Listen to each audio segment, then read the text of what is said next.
Nakapagtala ng 7 kaso ng dengue ang Gapal National High School simula buwan ng Hunyo hanggang Agosto. Sa naging panayam ng IFM News Team kay Mr. Saturnino Faustino Jr., Teacher 3 at school nurse sa nabanggit na paaralan, sinabi nitong nagsimula ang sakit matapos ang kanilang isinagawang clean-up drive sa paaralan. Before po nung opening ng klase, yung bagong school head po namin, si Sir Gerald Arugay, nagpa-clean up drive po siya, general clean up drive.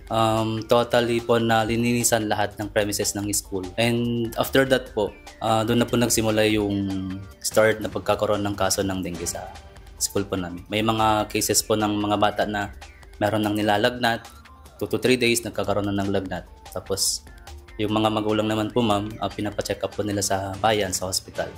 Doon po na-confirm na mayroong mga dengue cases.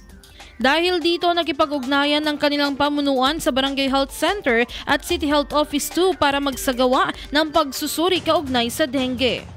Sa coordination po ma'am, nireport po namin yung mga kaso ng dengue sa school namin sa Barangay Health Center po, sa midwife po nila. Then si midwife po, kin-coordinate din po niya sa RH2, Villaluna Rural Health Office. Tapos after confirmation po, pumunta po dito yung mga personnel po ng RH Villaluna para i-assess po yung mga reason or mga sources po ng mga pwedeng pagbahayan ng mga lamok.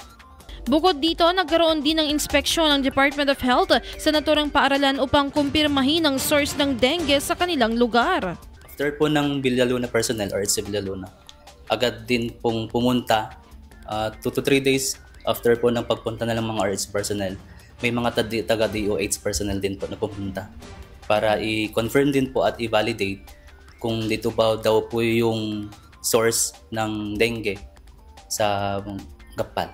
At na-confirm po nila may mga site po na nakita nila na possible na doon po yung breeding site ng mga dengue virus, mga lamok po.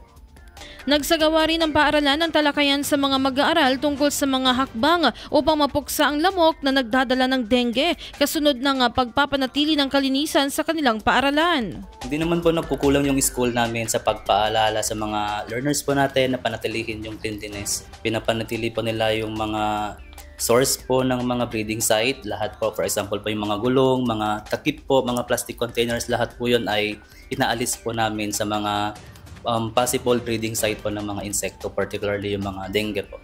Para sa ganun po, maiwasan na po yung pagkakaroon po ng sakit na dengue sa aming school.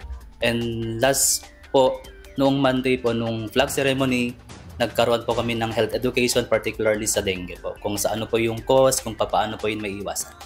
Yan ang naging pahayag ni Mr. Saturnino Faustino Jr. IFM News.